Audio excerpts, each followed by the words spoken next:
नमस्कार साथियों, स्वागत है आपके अपने YouTube चैनल पर।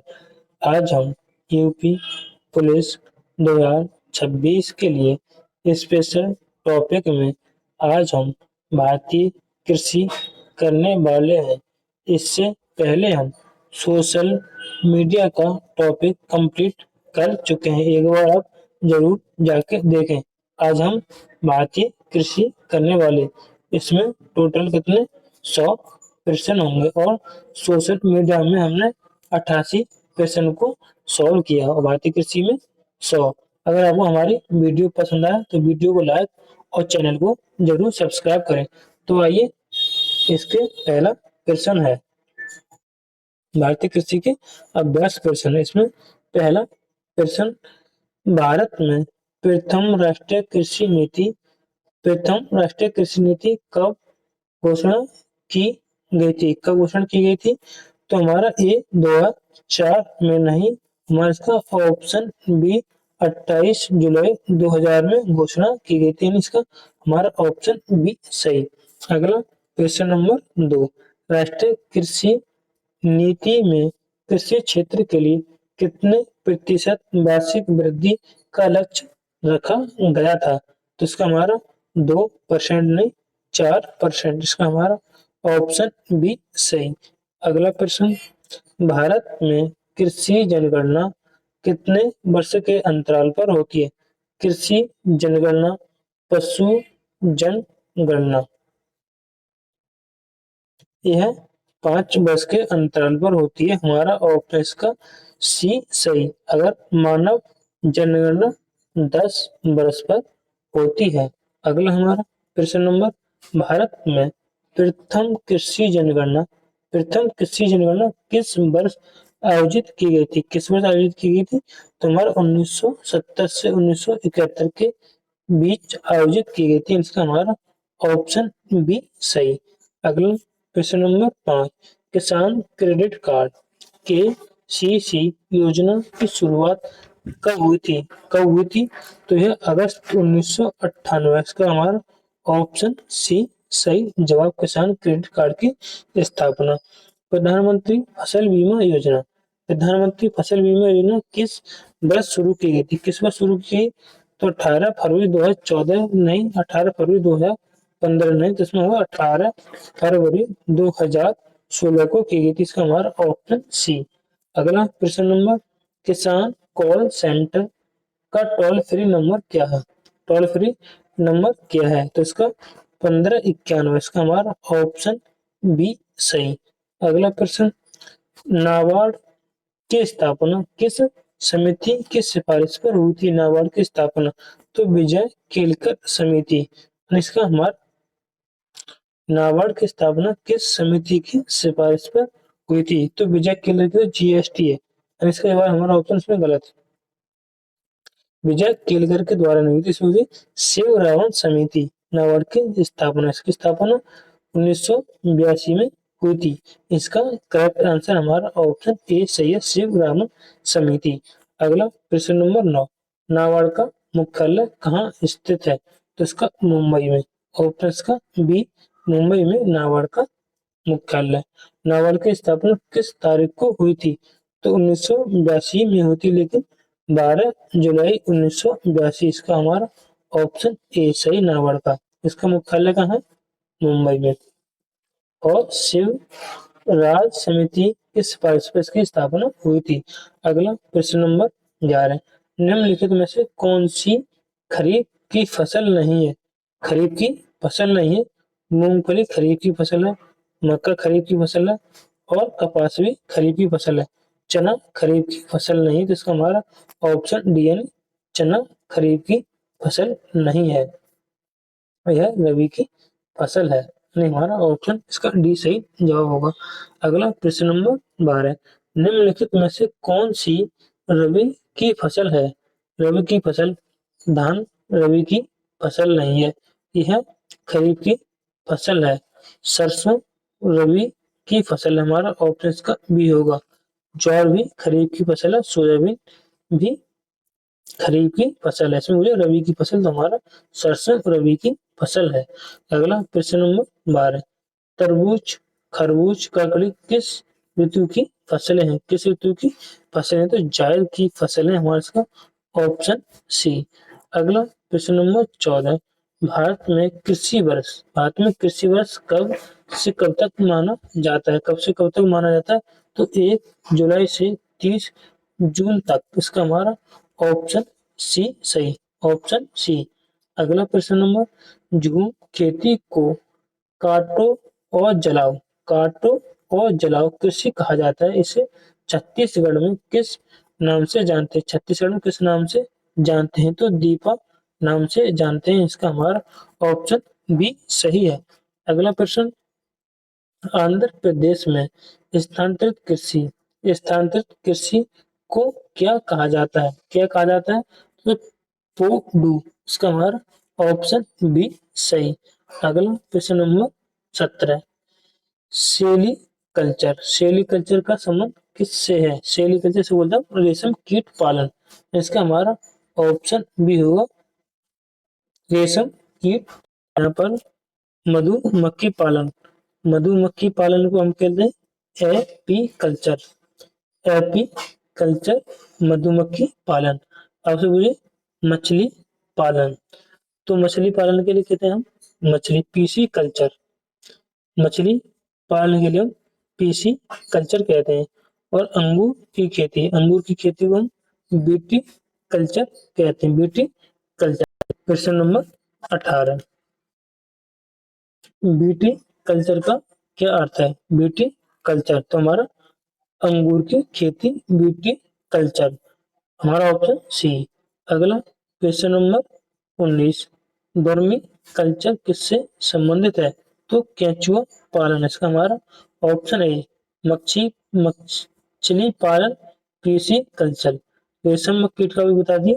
अगला हमारा प्रश्न नंबर 20, सब्जी की व्यवहारिक खेती को क्या कहा जाता है? सब्जी की व्यवहारिक खेती को क्या कहा जाता है? तो बोलेंगे फ्लोरिकल्चर, फ्लोरिकल्चर फूलों का अध्ययन, सेरिकल्चर रेशम के कीट पालन। इसका हमारा ऑप्शन बी होगा, सब्जी की पारंपरिक खेती ओलिकल्चर कहलाती है। अगला हमारा प्रश्न नंबर 21, भारत में सिंचाई का सबसे मुख्य साधन क्या है? सबसे मुख्य साधन क्या है? तो नलकूप और कुएं, नलकूप और कुएं हमारा ऑप्शन बी। अगला प्रश्न नंबर 22, तालाबों द्वारा सर्वाधिक सिंचाई भारत के किस राज्य में होती है? किस राज्य में अधिक होती है? तो इसका तमिलनाडु ऑप्शन, इसका ऑप्शन बी सही। अगला प्रश्न नंबर 23, मेघालय में सिंचाई की कौन सी 200 साल पुरानी विधि प्रचलित है? विधि प्रचलित है? तो ट्रिप सही है, गलत। स्प्रिंकल ये भी गलत है। इसमें बांस ट्रिप सिंचाई, इसका हमारा ऑप्शन सी सही होगा।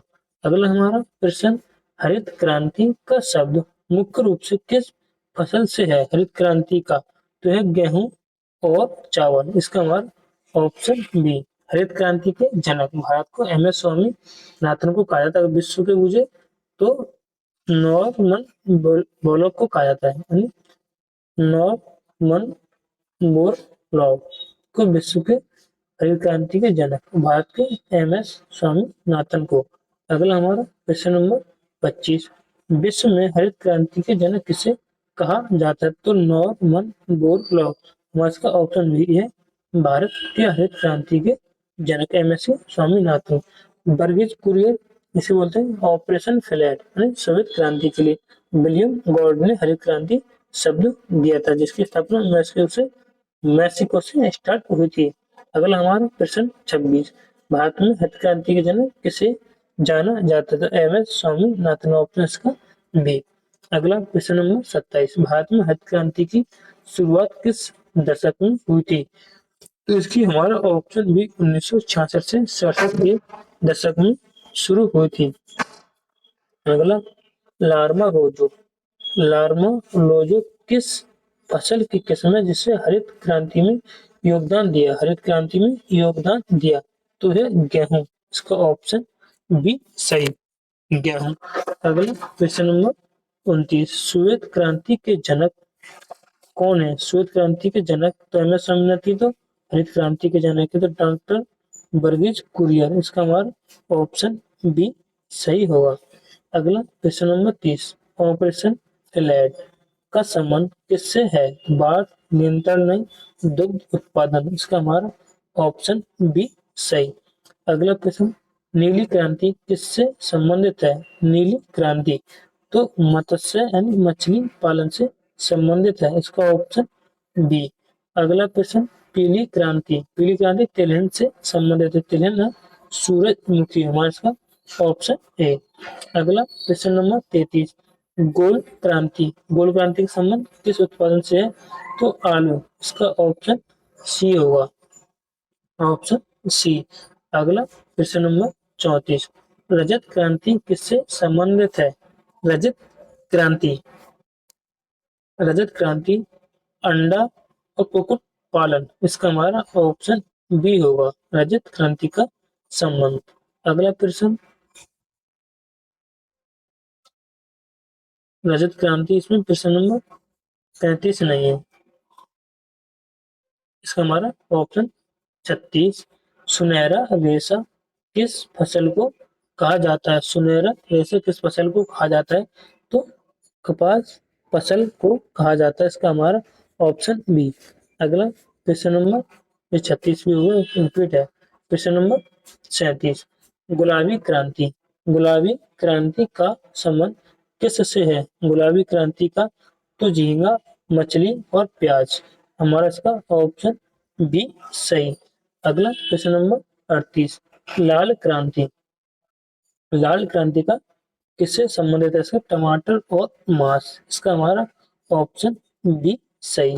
अगला प्रश्न नंबर 39, मसालों की रानी किसे कहा जाता है? तो काली मिर्च को नहीं, इलायची को कहा जाता है, इसका हमारा ऑप्शन बी इलायची।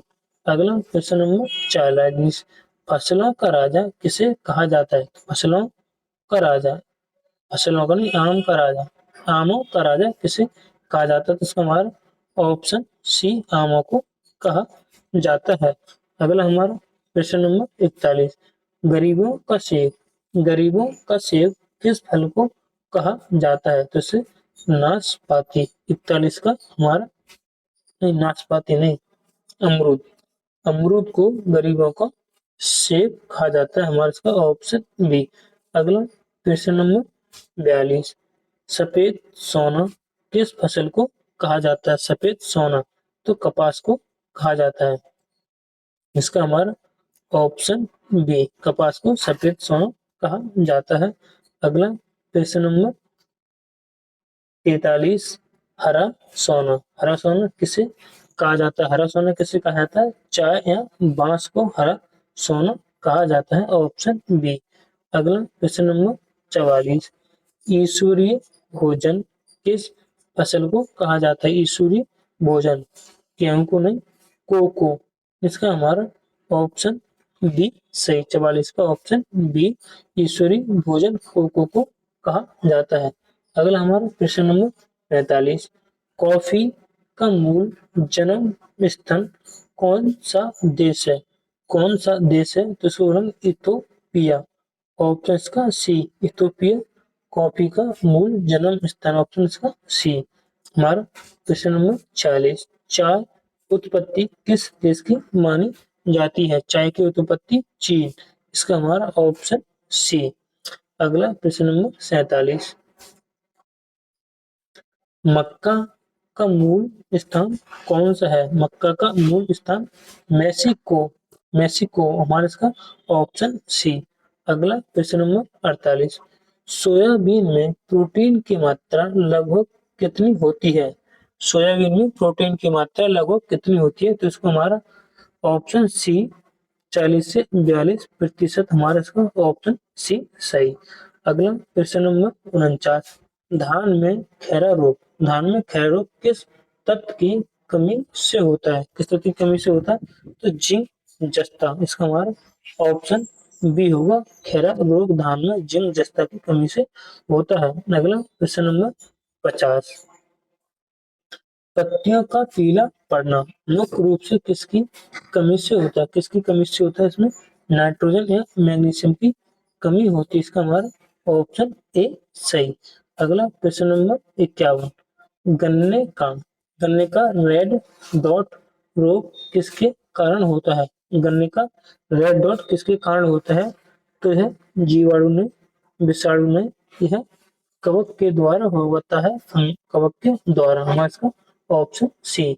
अगला प्रश्न नंबर 52, गेहूं का रस्ट गेहूं का रस्ट रोग किससे संबंधित है? किससे संबंधित है?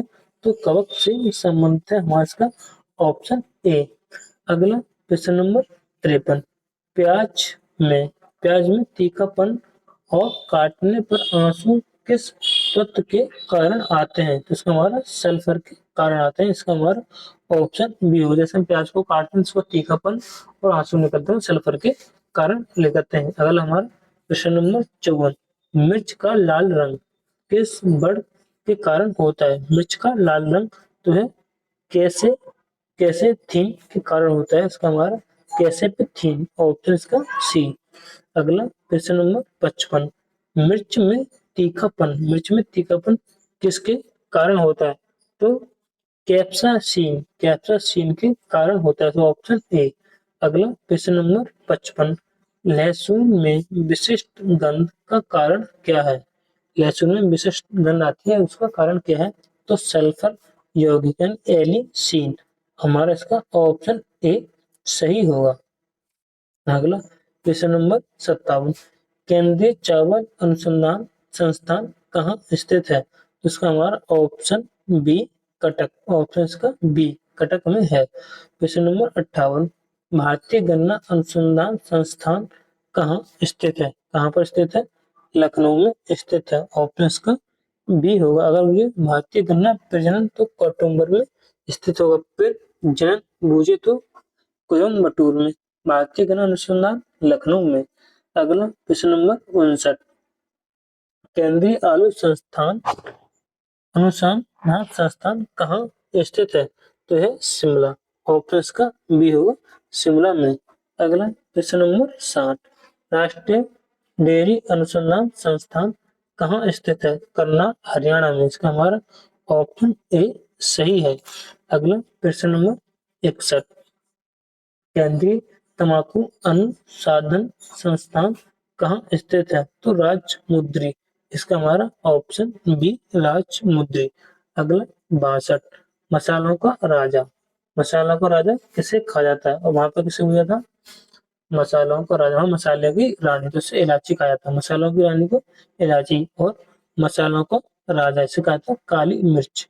हमारा ऑप्शन इसका बी होगा, काली मिर्च को मसालों का राजा और मसालों की रानी इलायची को। अगला हमारा प्रश्न नंबर 63, केसर का कौन सा भाग खाया जाता है, मसाले के रूप में प्रयुक्त होता है? तो यह बढ़ती काग्र खाया जाता है। नहीं, हमारा ऑप्शन इसका सी। अगला प्रश्न नंबर 64, भारत का एकमात्र राज्य जहाँ केसर का उत्पादन होता है। भारत का एकमात्र राज्य है जहाँ पर केसर का उत्पादन होता है। तो ऑप्शन का सी होगा, जम्मू और कश्मीर। अगला प्रश्न नंबर 65, प्रधानमंत्री किसान सम्मान निधि की शुरुआत कब हुई थी? तो 24 फरवरी 2019। ऑप्शन का सी सही। अगला प्रश्न नंबर 66, पीएम किसान योजना के तहत किसानों को सालाना कितनी राशि मिलती है? तो 6,000।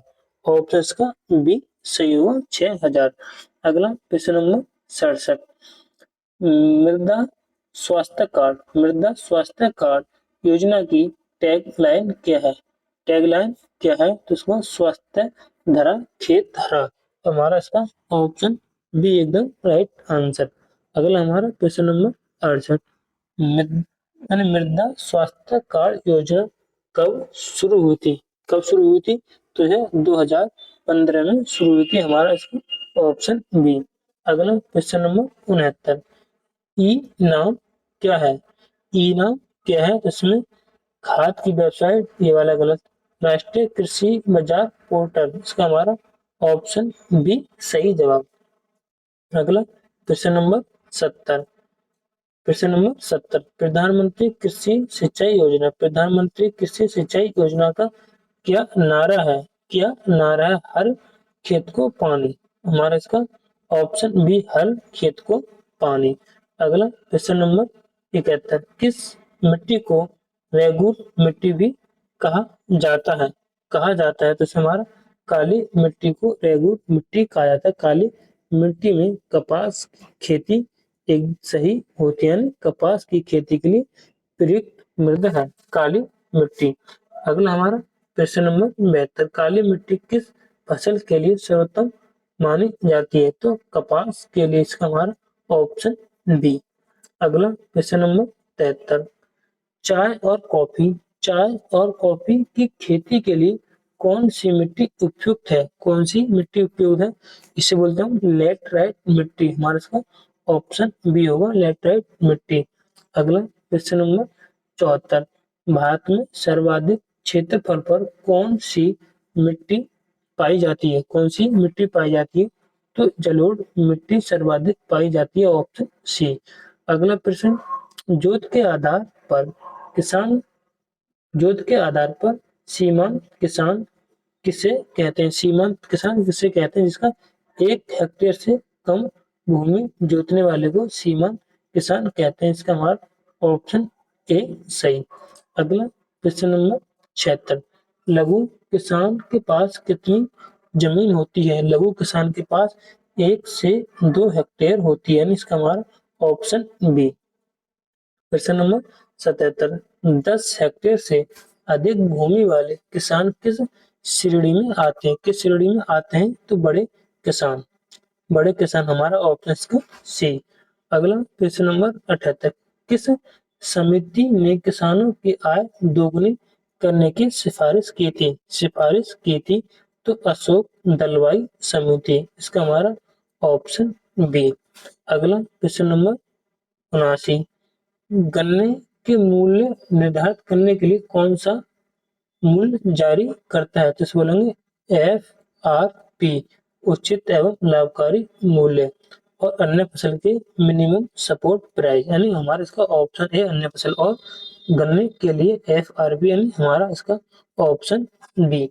अगला प्रश्न नंबर 80, न्यूनतम समर्थन मूल्य की सिफारिश कौन करता है?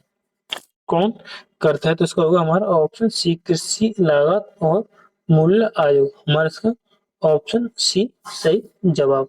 अगला प्रश्न नंबर 81, अभी तक हमने कितने 100 में से 80 प्रश्न को कंप्लीट कर चुके हैं। अगर आपको हमारी वीडियो पसंद आए तो वीडियो को लाइक और चैनल को जरूर सब्सक्राइब करें। प्रश्न नंबर 81, भारत में पशु गणना कितने वर्षों में होती है? यानी पशु गणना 5 वर्ष में, और कृषि गणना भी 5 वर्ष में होती है, और मनुष्य जनगणना 10 वर्ष में होती है। इसका होगा हमारा ऑप्शन बी 5 वर्ष। अगला हमारा प्रश्न नंबर 82, राष्ट्रीय डेयरी विकास बोर्ड की स्थापना किसने की थी? किसने की थी? तो बर्गरिज कुरियन। इसका हमारा ऑप्शन ए सही। अगला प्रश्न नंबर 83, प्रश्न नंबर 83, इफ्को ने दुनिया का पहला कौन सा उत्पाद बनाया? तो बोलेंगे नैनो लिक्विड यूरिया। इसका हमारा ऑप्शन बी। अगला प्रश्न नंबर 84, 21वीं सदी का पेड़ किसे कहा जाता है? 21वीं सदी का पेड़ किसे कहा जाता है? तो इसे बोला जाता है नीम। ऑप्शन का सी सही जवाब। प्रश्न नंबर 85, कल्प वृक्ष, कल्प वृक्ष की संज्ञा किसे दी गई है? तो हमारा ऑप्शन बी, नारियल को कल्प वृक्ष की संज्ञा। अगला हमारा प्रश्न नंबर 86, मशरूम को और किस नाम से जाना जाता है? तो शाकाहारी मांस। हमारा इसका ऑप्शन है मशरूम को शाकाहारी मांस के रूप में भी जाना जाता है। अगला प्रश्न नंबर 87, केंद्रीय शुष्क क्षेत्र अनुसंधान संस्थान कहाँ स्थित है? कहाँ स्थित है? तो जोधपुर में स्थित है। इसका हमारा ऑप्शन बी। अगला प्रश्न नंबर 88, इंद्रधनुष्य क्रांति, इंद्रधनुष्य क्रांति का क्या उद्देश्य है? क्या उद्देश्य है? फूलों का उत्पादन, ये गलत। सभी कृषि क्रांतियों पर निगरानी सबन बैनी, हमारा ऑप्शन का बी सही। अगला प्रश्न नंबर 79, मिट्टी की अम्लता कम करने के लिए किसका प्रयोग होता है? किसका प्रयोग होता है? तो हमारा ऑप्शन बी चूना का प्रयोग होता है, ऑप्शन बी। अगला प्रश्न नंबर 90, मिट्टी की क्षारीयता, मिट्टी की क्षारीयता कम करने के लिए किसका उपयोग होता है? किसका उपयोग होता है? तो जिप्सम का, ऑप्शन का बी सही होगा। अगला प्रश्न नंबर 51, भारत में सबसे ज्यादा उगाई जाने वाली खाद्यान्न फसल कौन सी है? खाद्यान्न फसल कौन सी है? तो चावल, धान में हमारा इसका ऑप्शन सी। अगला प्रश्न नंबर 92, दलहनों का राजा, दलहनों का राजा किसे कहा जाता है? किसे कहा जाता है दलहनों का राजा? तो चना को कहा जाता है, हमारा ऑप्शन बी। 93, दलहनों की रानी, दलहन की रानी किसे कहा जाता है? तो हमारा मटर, दलहनों की रानी मटर को कहा, दलहन का राजा चना को कहा जाता है। अगला प्रश्न नंबर 94, भारत का कौन सा राज्य सोया प्रदेश के नाम से जाना जाता है? तो हमारा ऑप्शन, भारत का कौन सा राज्य सोया प्रदेश के नाम से जाना जाता है? तो इसका हमारा मध्य प्रदेश, ऑप्शन इसका सी मध्य प्रदेश।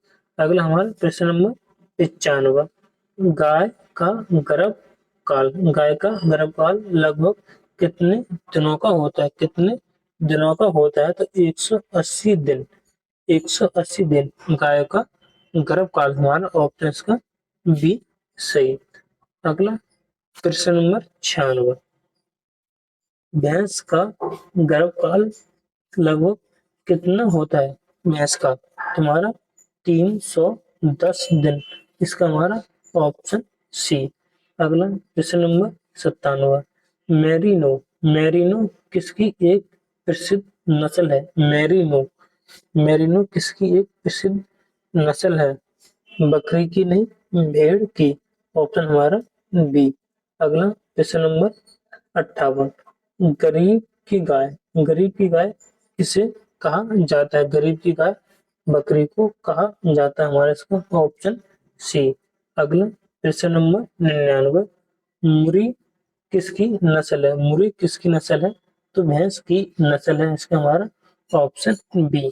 प्रश्न नंबर 100, कृषि और समृद्ध क्षेत्र का भारतीय जीडीपी में योगदान लगभग कितना है? कितना योगदान है? तो हमारा 18 से 20%, हमारा इसका ऑप्शन बी सही। यानी हमने भारतीय केस, इससे पहले हमने किया था सोशल मीडिया का टॉपिक कंप्लीट, जिसमें कुल 88% थे। आज हमने किया है भारतीय कृषि, जिसमें टोटल हमारे 100% को सॉल्व किया है। अगर आपको हमारी वीडियो पसंद आए तो वीडियो को लाइक और चैनल को जरूर सब्सक्राइब करें। जय हिंद, वंदे मातरम।